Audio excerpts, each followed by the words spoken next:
मैं अपनी बातचीत शुरू करने से पहले हम सब मुख्य नायक समाज को आवाज़ देने वाले हमारे बहुजन समाज में जन्मे सभी संतों गुरुओं को सत सत नमन करते हुए, यदि इस संतों गुरुओं की अगर हम श्रृंखला में जाएं, तथागत बुद्ध से लेकर हम सब के उद्धारक पिता बाबा साहब अम्बेडकर जी, हमारे छत्तीसगढ़ में सतनाम आंदोलन के सूत्रपात करने वाले महान बाबा गुरु घासीदास जी, सारे हमारे संतों गुरुओं को मैं अपनी वाणी के माध्यम से सशक्त नमन करता हूँ।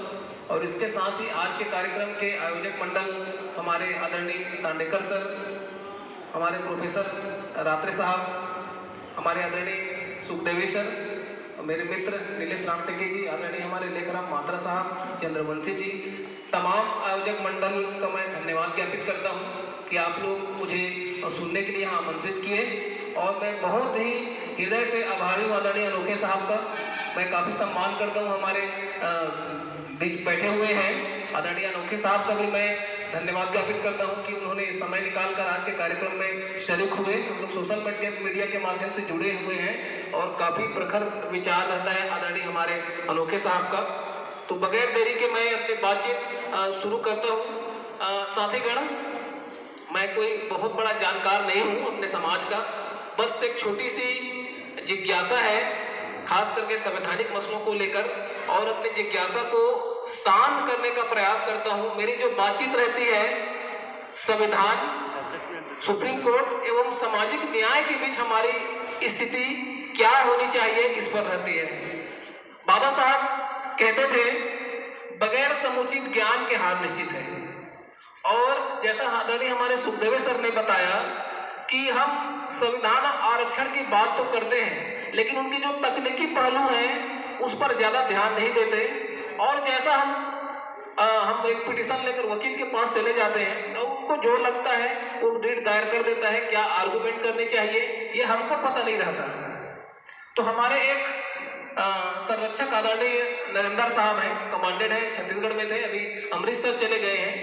वो हमेशा बोलते थे कि हम जो वकील हैं उसको पेड रखे हैं, फीस देते हैं, तो हम खुद आर्गुमेंट को नोट करके दें और हम खुद रिसर्च करें कि हमको क्या आर्गुमेंट कोर्ट में करवानी है। और जिस दिन हम ऐसा करने लगेंगे, जिस दिन हम खुद रिसर्च करने लगेंगे, पढ़ने लगेंगे, लिखने लगेंगे, उस दिन हमारी हार न्यायालय में नहीं होगी। और बगैर न्यायालय के अब हम इस देश में कोई भी लड़ाई जीत नहीं सकते, इसलिए हमको खुद पढ़ना पड़ेगा और बगैर पढ़े लड़ने जाएंगे तो हमारी हार निश्चित होगी। मैं आप लोगों का, अगर आप लोग इजाजत दें, 1 घंटे समय लेने का प्रयास करूंगा। और इस 1 घंटे में 1950 के बाद 2022 तक की जो स्थिति है और हमारा जो छत्तीसगढ़ का मुख्य मसला है विपदोन्नति में आरक्षण को लेकर, जो कुछ भ्रम है अभी भी दिमाग में हमारे लोगों का, बहुत सारे सवाल हैं। मैं अपनी जो मेरी जो समझ है, मेरी जो जानकारी है, उसको आप लोगों के बीच प्रस्तुत करना चाहूँगा और मैं प्रयास करूंगा आप सब लोगों को मैं संतुष्ट कर पाऊँ। जैसा आदरणीय हमारे सुखदेवी साहब ने कहा, अंत में कुछ सवाल होंगे तो पूछ सकते हैं और अपने तरीके से मैं उसको सॉल्व करने का प्रयास करूंगा। हम सब लोगों ने साथियों भारत के संविधान के प्रस्तावना से अपनी बातचीत शुरू की। लगभग 72 साल हो गए हैं लोगों को संविधान बने, और संविधान यूं ही नहीं बना है। यदि हम भारत के संविधान की प्रस्तावना में जाएं तो हमने भारत के संविधान जिस दिन बनाया वो हमारे लिए था, हमारे लोगों के लिए था। तो हम सब ने, भारत के नागरिक ने भारत के संविधान को अपने अंग में लगाया, अंगीकृत किया, आत्मर्पित किया और उसको रूल रेगुलेशन में अधिनियमित किया। और हम सब ने एक दूसरे को वादा किया कि हम भारत के लोग को, हम कुछ इस राष्ट्र को कुछ बनाना चाहते हैं। क्योंकि आप सबको पता है 1950 के पहले, 1947 के पहले हमारा देश अंग्रेजों के अधीन था। और उसके बाद नव राष्ट्र की जब कल्पना की गई तो नव राष्ट्र की कल्पना करने के लिए, नव राष्ट्र को बनाने के लिए उसका जिम्मा हमारे उद्धारक पिता आदरणीय बाबा साहब डॉक्टर भीमराव अम्बेडकर साहब को मिला। यदि वो संविधान सभा में नहीं होते तो आज हमारे देश की स्थिति कुछ और होती। संविधान की वजह से ही आज हम लोग यहाँ पर उपस्थित हो पाए हैं। तो हम भारत के लोगों ने भारत को एक संपूर्ण प्रभुत्व संपन्न, समाजवादी, धर्मनिरपेक्ष साथियों, धर्मनिरपेक्ष शब्द 42वां संविधान संशोधन में हटाकर उसको मत निरपेक्ष कर दिया गया है। हालांकि अगर हम इसे इंग्लिश में जाएंगे तो इंग्लिश बेटर है। हम इंग्लिश का अगर हम उच्चारण करेंगे तो वो दोनों का समानार्थक अर्थ लेता है, लेकिन हम बहुजन समाज के लोगों को हमेशा धर्मनिरपेक्ष शब्द को उच्चारित करना चाहिए बजाय पद निरपेक्ष के। और 42वां संविधान संशोधन में ये पद निरपेक्ष लगा दिया गया है। तो हम भारत के लोग भारत को पूरा संपूर्ण प्रभुत्व संपन्न समाजवादी गणराज्य धर्मनिरपेक्ष और लोकतंत्रात्मक गणराज्य बनाने के लिए हम सब लोग बनाने का संकल्प लिए थे। और हम सब लोगों को 70 साल को इन्हीं जो शब्द बनाना चाहते थे, इसी को आईने में देखना है। इस 72 साल में क्या हमारा देश लोकतंत्रात्मक बन पाया, धर्मनिरपेक्षता बन पाई, समाजवादी स्थापित हो पाया? ये महत्वपूर्ण पहलू है, क्योंकि साथियों जिस दिन भारत का संविधान 395 जो अनुच्छेद ये खत्म हो जाएगा, उस दिन ये संविधान का प्रस्तावना हमारे देश के लोगों को आईना दिखाएगा, ये खत्म नहीं हो सकता। इसलिए संविधान की प्रस्तावना को हमको समझना भी जरूरी है और हमारे लोगों तक पहुंचाना भी जरूरी है। हम सब लोगों को 3 प्रकार के न्याय देने की बात हुई थी, सामाजिक, आर्थिक और राजनीतिक, और इसी के बीच हम लोग सब 72 साल से पीस रहे हैं। क्योंकि संविधान के प्रस्तावना में सामाजिक न्याय देने की बात हुई। 72 सालों में जहां तक मेरी दृष्टि है, मेरे अग्रज और आदरणीय साहब सब बैठे हुए हैं, काफी दुनिया देखी है। हम तो बच्चे हैं उनके, किसी के नाते की उम्र के हैं, किसी के बेटे की उम्र के हैं, हमसे ज्यादा दुनिया देखी है। तो सामाजिक न्याय को हमारे जितने भी वरिष्ठ जन यहाँ बैठे हैं सब समझते हैं।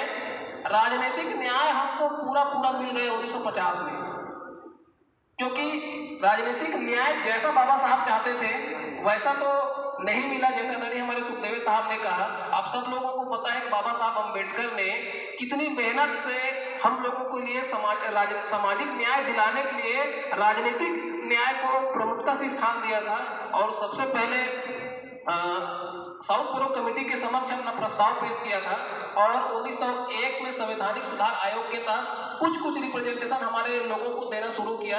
उसके बाद 1901 में, 1907 में, 1919 में थोड़े हमारे जो वंचित जमात के लोग हैं उनको प्रतिनिधित्व देने की व्यवस्था शुरू हुई। और बाबा साहब का जो प्रखर संघर्ष है वो साउथ पूर्व कमीशन से शुरू हुआ। और साउथ पूर्व कमीशन के बाद से लेकर जब कुछ प्रतिनिधित्व हमारे लोगों को मिला, उससे बाबा साहब असंतुष्ट थे। और जब अंग्रेजों को ड्राफ्ट दिया तो उसी के संबंध में साइमन कमीशन भारत आया। हम बचपन में साइमन कमीशन को मुर्दाबाद के नारे लगाते थे जब हम देश को ओरिजिनल इतिहास पढ़ते थे। साथियों, मैं आप लोगों को कहना चाहूंगा, हमारे देश में आजादी के 2 आंदोलन चले और हमारे साथ 2 नायक चलते हैं। एक हमारे असली नायक, जिसको मैं अपनी बातचीत शुरू करने से पहले याद किया हूं, और एक हमारे पास थोपे गए नायक, जिसको हम मिडिल स्कूल में, हाई स्कूल में पढ़े हैं, और जिसके जिंदाबाद के नारे लगाते हुए आज हम पढ़ते हैं। और आज जब हम इतिहास, ओरिजिनल इतिहास उठाकर देखते हैं तो जिस महापुरुषों को जिंदाबाद के नारे लगाते बड़े हुए हैं, आज उसके हमको पछतावा होता है कि हम किसके नारे लगाते बड़े हुए हैं। एक्चुअल में साइमन कमीशन हमारे लोग, मैं तकदीर तो नहीं मानता, लेकिन वास्तव में साइमन कमीशन हमारे भारत के वंचित जमात के लोगों की तकदीर लिखने आया था। क्योंकि साइमन कमीशन का स्वागत हमारे उदाहरण पिता बाबा साहब ने किया था, उनके कुछ साथियों ने किया था। और जो असमानता के पक्षधर थे उन्होंने साइमन कमीशन का विरोध किया था। साइमन कमीशन में हम लोगों को अधिकार सुनिश्चित हो गया था, लेकिन उसमें कुछ शर्तें लगा दी गई थी जिस शर्त से बाबा साहब असहमत थे। क्योंकि उसमें जो प्रतिनिधि भेजने का प्रावधान था वो प्रांतीय गवर्नर के पास था। और बाबा साहब ये नहीं चाहते थे कि हमारे जो रिप्रेजेंटेशन जिसको हम भेजेंगे उसका अधिकार फिर ये तथाकथित जो पार्टी है उसके साथ रहे या प्रांतीय गवर्नर के पास रहे। और इस जो विच्छेद थी इसको दूर करने के लिए 3 बार पूर्व में सम्मेलन हुआ, जिसके पश्चात हम लोगों को राइट टू रिप्रेजेंटेशन का अधिकार मिला। और उसके बाद फिर पुनः पैक्ट क्या हुआ आप सबको पता है, कितने मुश्किल में बाबा साहब संविधान सभा गए, ये बहुत सारी बातें हैं। थोड़ी सी इसको मुझे बैकग्राउंड में बात रखना जरूरी था। साथियों, अब आते हैं हम 1950 की स्थिति में। जब 1950 में भारत का संविधान लागू हुआ और साथियों एक झटके में जो पिछले 2500 वर्षों का संघर्ष था, बाबा साहब अम्बेडकर जी ने हमारे सारे बहुजन महापुरुषों के संघर्षों का सार भारत के संविधान में खासकर जो आर्टिकल 12 से जो 18 है, मूलभूत अधिकार का जो कॉन्सेप्ट है, जब वहां पर लिखा तो वहां से जो हमारा 2500 वर्षों का संघर्ष था, कानून के नजर में सब समान हो गया। आई ऑफ लॉ, हम सब जो जितने भी 2500 साल से जो हमारे पिछड़े जो समुदाय थे, सब के सब समान हो गए और वहां से एक नया दौर शुरू हुआ 1950 से।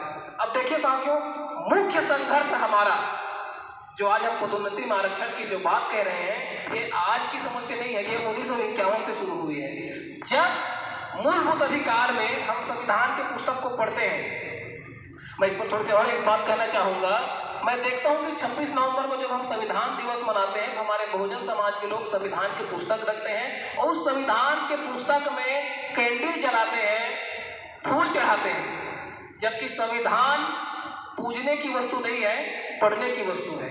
यदि हम संविधान को अच्छे से पढ़ लिए